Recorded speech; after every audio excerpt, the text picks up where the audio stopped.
आळस येते. अजून पूर्ण बरी झाली नाहीयेस तू, थकवा दिसतोय. आई, आता तरी तू उपवास सोडायला हवा. आणखी किती त्रास करून घेशील स्वतःला? जरा बघ ना, किती अशक्त झालीस तू. मी जे व्रत घेतलंय त्याचा अर्ध्यावर सोडता येणार नाही बाळा. घेतलेला वसा असा टाकता येत नाही.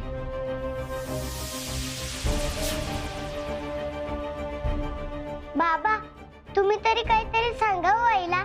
जगदंबा, अगं माझं बी ऐकत नाही ती. आता देवी आईच काहीतरी मार्ग काढल आणि या अडचणीतून सोडवल आपल्याला. श्रद्धेबरोबर मनातून विश्वास असेल ना, समज ठीक होते.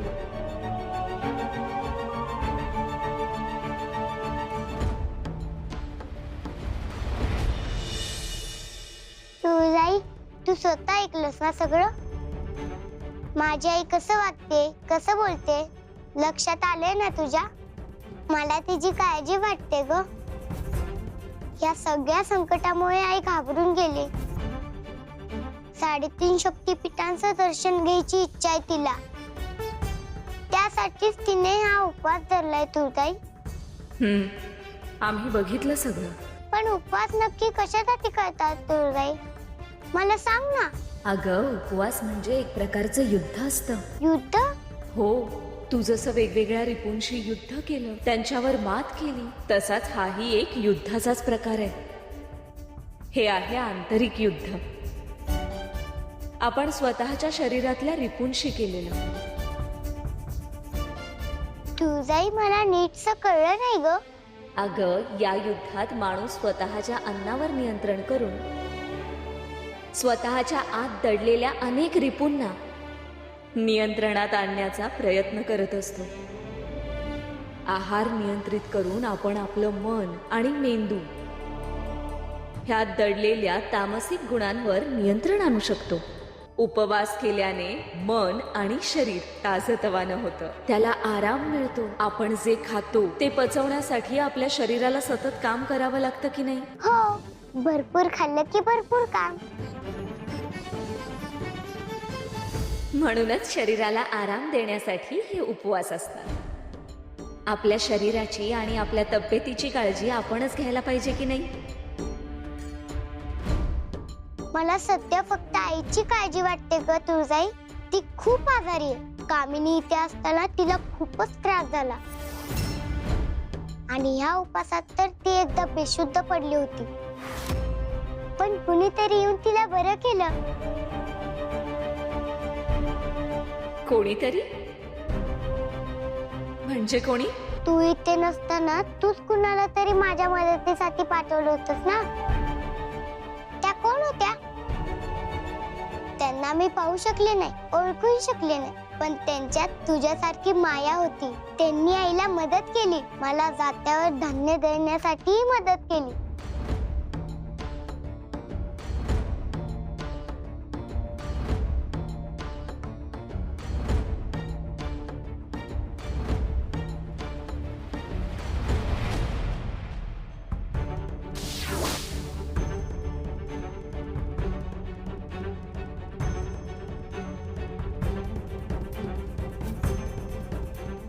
रेणुका देवी, अंबा माता, सप्तशृंगी माता, तुम्हा तिघींचेही मनापासून आभार. तुम्ही ह्या कठीण काळात जगदंबाला आणि ह्या गावाला मदत केली. ते आमचं कर्तव्यच होतं तुळजा. जगदंबा साक्षात तुळजा भवानीचा अवतार आहे. त्यामुळे तिच्या मदतीला जाण्याचं भाग्य आम्हाला लाभलं, यातच आनंद आहे. आणि तुझी ही जगदंबा किती हुशार, शूर आणि धाडसी आहे. कुठल्याही संकटात ती हार मानत नाही. गावाच्या मदतीसाठी, रक्षणासाठी कायम ती संघर्ष करायला तयार असते. कोणत्याही समस्येवर वेगवेगळ्या पद्धतीने उपाय शोधून काढते. अर्थात गावात पसरत चाललेली दुष्काळाची चिंता अजूनही दूर झालेली नाही. हा मायावी दुष्काळ अचानक कसा आला, हा प्रश्न आम्हाला देखील पडलाय. सध्या शरद ऋतू सुरू आहे. धरणी माता सुजल सुफल आहे. भोवती सगळं हिरवगार आहे, परंतु तरीही धान्य, भाज्या, फळं खराब होत आहेत. आम्ही प्रयत्न करून देखील त्या मागचं कारण आम्हाला सापडलेलं नाही. आदिशक्तींनी सांगितलं होतं की आमच्या ज्ञानशक्ती, क्रियाशक्ती, इच्छाशक्ती आणि संयोग शक्ती जेव्हा एकत्र येतील तेव्हा हा दुष्काळ आपण एकत्र मिळून परतवून लावू शकतो. आता आम्ही आलो आहोत. आज अश्विन मासातील नवमी आहे. ही नवमी महानवमी ठरेल. आज आपण आपल्या 3.5 शक्तिपीठांचं तेज जागृत करू आणि ह्या भूमीतून ह्या मायावी दुष्काळाला कायमचं परतावून लावू. परंतु मुळात हा दुष्काळ निर्माण कसा झाला हे कसं कळणार? या क्षणाला आपल्या भक्ताला मदत करणं जास्त गरजेचं आहे. हे संकट कोणामुळे आलंय हे कधीतरी नक्कीच कळेल. आजची ही रात्र सर्व अमंगलाचा अंत ठरेल. उद्याच्या नव्या दिवसाची ही रात्र सुरुवात असेल.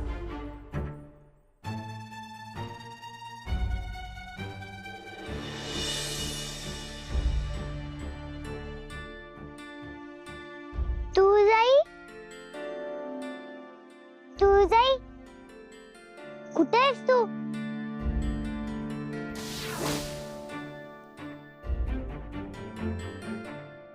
ये अगं अगं अगं काय झालं? ये काय हवंय? कशासाठी आठवण काढलीस? तू जाई. आज आई बाबा झोपलेत तरी मी जागी राही ना. तू मला गोष्ट सांग, आपण खूप गप्पा मारू.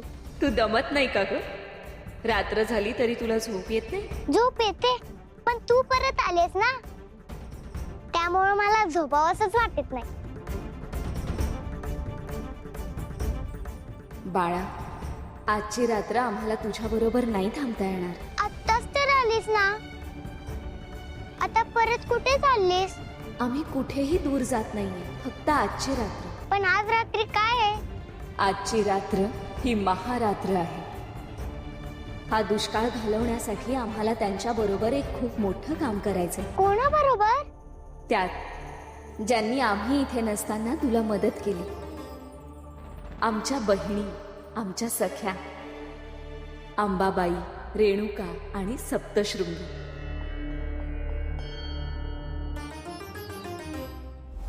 वैद्य बुवा, मी देवीचे व्रत घेतले आहे. 3.5 शक्तिपीठाचं दर्शन जोवर होत नाही तोवर मी काही खाणार नाही. अगं, त्याच ठिकी आहेत ना ज्यांचं दर्शन माझ्या आईला हवंय.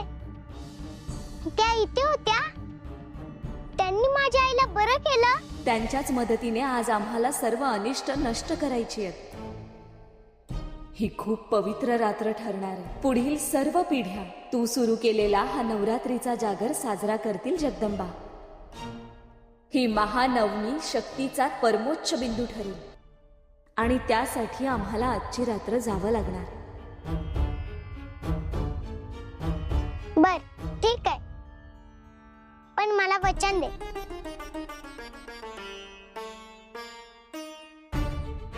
तू मला सोडून जाणार नाहीस. ठीक आहे, दिलं तुला वचन.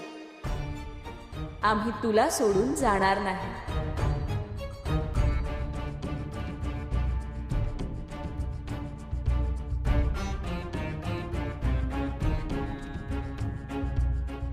पण आजच्या रात्री कुठे जाणार आहेस?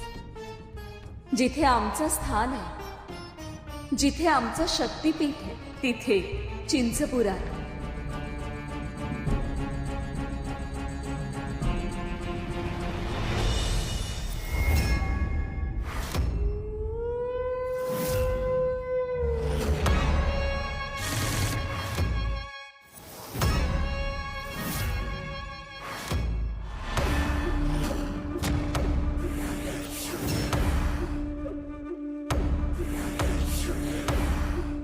नरेश, असुर नरेश, असुर नरेश, आम्हाला उत्तर सापडलं.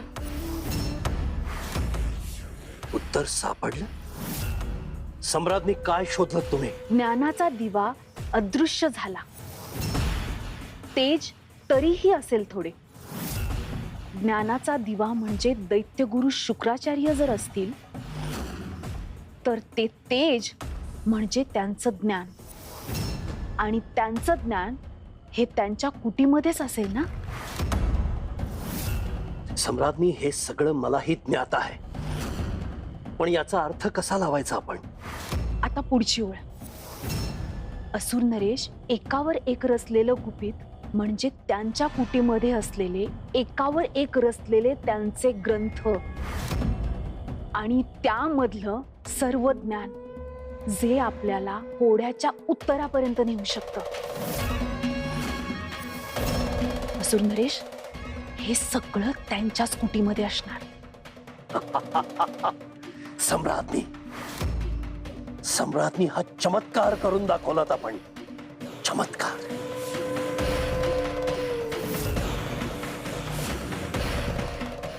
सम्राज्ञी, आम्हाला अभिमान वाटतो तुमचा, अत्यंतिक अभिमान.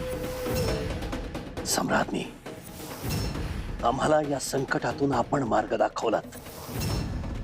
आमच्या पट्टराणी केवळ आणि केवळ आपण असाल. आपलं ते स्थान कोणीही हिरावून घेऊ शकणार नाही.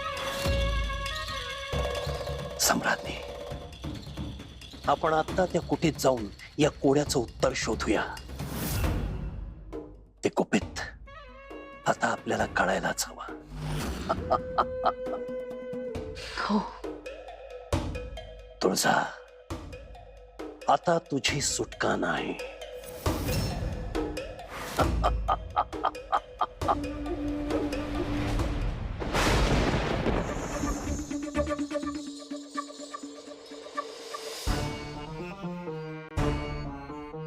हे आमचं स्थान आहे, आमचं चिंचपूर, आमचं शक्तिपीठ. आज आम्ही इथे आमची शक्ती जागृत करणार. आम्ही वचन देतो की या धर्तीवर आमचं लवकरच पुनरागमन होणार. आता वेळ आली आहे तिन्ही शक्तिपीठांची शक्ती जागृत करण्याची.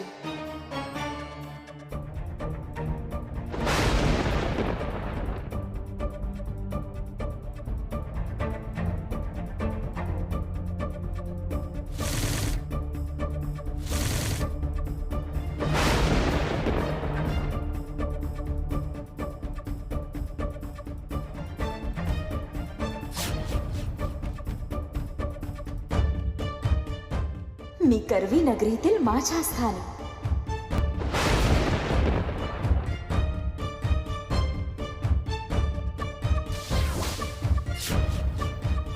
आणि मी वणीच्या डोंगरावर.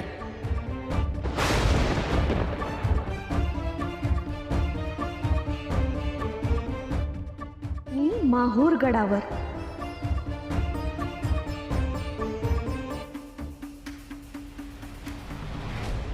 आता आपण सगळ्या आपल्या शक्तिपीठाच्या स्थानावर आहोत.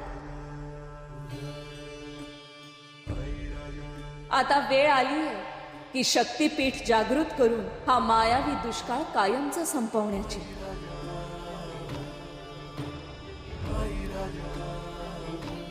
ज्ञानशक्ती जागृत हो.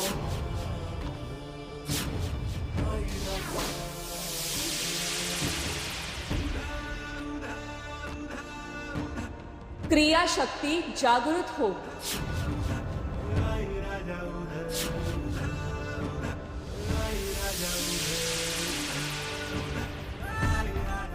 इच्छाशक्ती जागृत हो.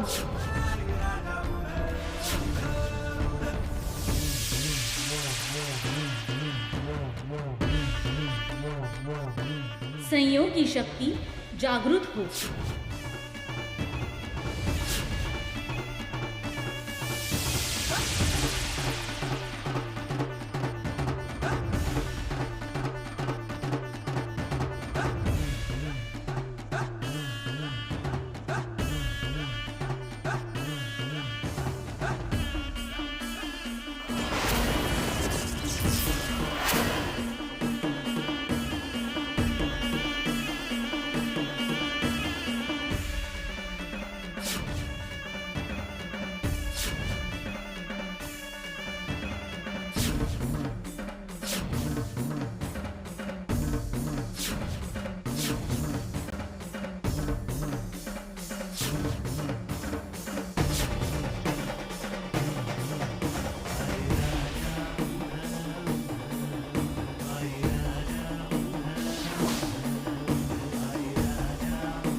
देवी आई, तुझ्या कृपेनं यो मायावी दुष्काळ संपला. झाडांना फळं आली, घटात बी अंकुर आले. देवी आई, तू धन्य आहेस ग.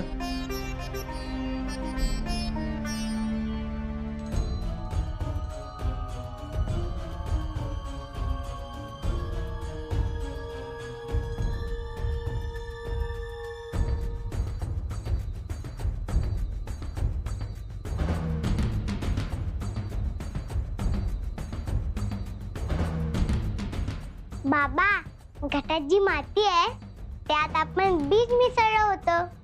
त्याच्यावर पाण्याने भरलेला घट आहे. बीजाला अंकुर फुटण्यासाठी चांगलं वातावरण मिळावं आणि उष्णता राहावी म्हणून सतत ते होणारा दीप आहे. होय, समद पोषक वातावरण निर्माण केलं तुम्ही. त्यामुळे बीजाचं छान पोषण झालं आणि त्याला अंकुर फुटले. ते मातीतून वर आले.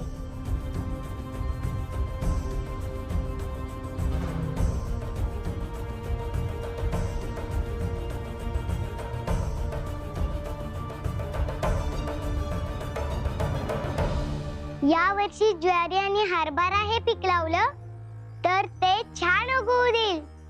पिकावर रोग पडू नये म्हणून झेंडूच्या बियांच्या सरी घाला. झेंडूच्या बिया? हो, मला झेंडू आवडतोच आणि तो औषधी आहे.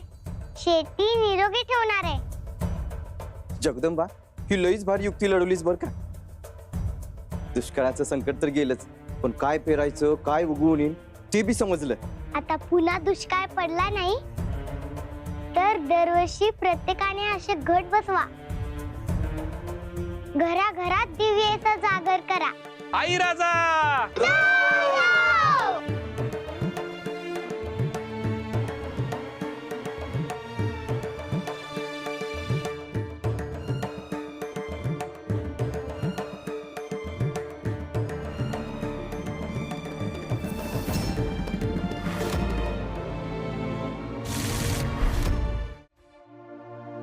आई, तुला बरं वाटत नाही ना अजून? 9 दिवस झाले जगदंबा. उद्या घटाचं विसर्जन बी होईल. मला अजूनही शक्तिपीठाचं दर्शन झालेलं नाही ग. माझा उपवास करून काही बी फायदा झालेला नाही. माझा उपवास काही कामी आला नाही बघ. माझा वसा अर्धवटच राहिला.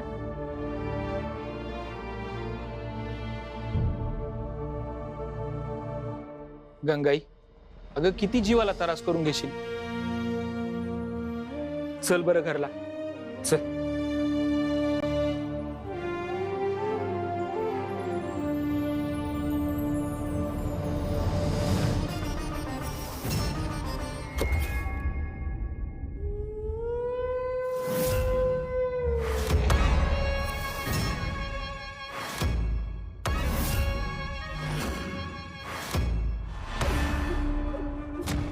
सम्राटने कोड्याची अगदी योग्य उकल केलीत आपण. एकावर एक रचलेलं गुपित.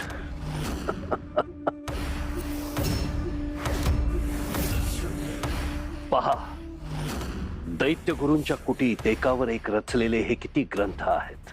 हो सुंदरेश, पण एवढ्या ग्रंथांमधला तो नेमका ग्रंथ कोणता हे शोधून काढण्याचं आव्हान अजून बाकीच आहे. आणि याच ग्रंथात तो नेमका विधी आपल्याला सापडेल. विधी? हो, विधी. आणि तो विधी शोधायलाही बराच काळ जाईल. महिषा,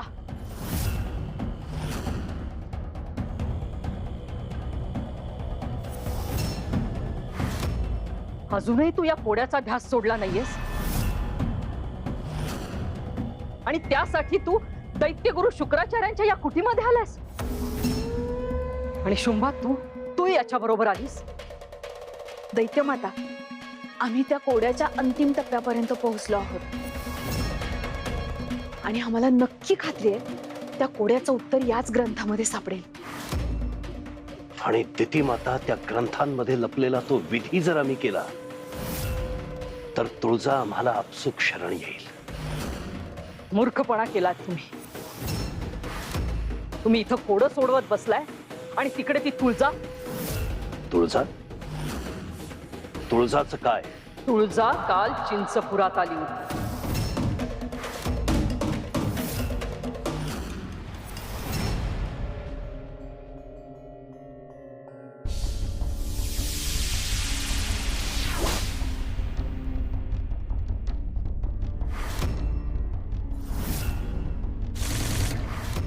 जगदंबा, तुझ्या चेहऱ्यावर अशी निराशेची छटा का? चेहरा का कोमेजून गेलाय? गावातला दुष्काळ तर दूर झालाय, मग तू अशी उदास का वाटतेय? माझी आई उदास झाली तुळजाई. तिने गेले 9 दिवस अतिशय श्रद्धेने उपवास केला. तिला 3.5 शक्तिपीठांचं दर्शन हवंय, पण तिची ही इच्छा अपूर्णच राहणार असं वाटतंय मला.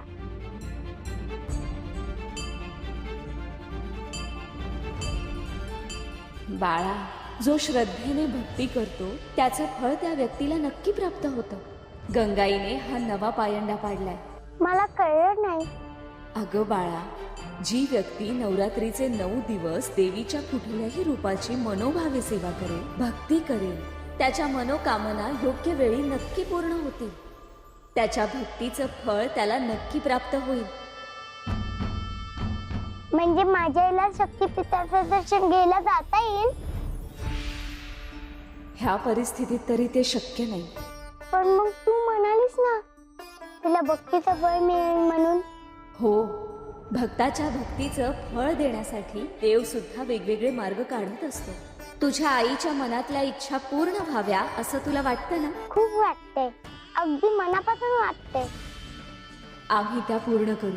फक्त त्या कामात आम्हाला तुझी थोडी मदत लागेल. माझी मदत? काय मदत करू मी?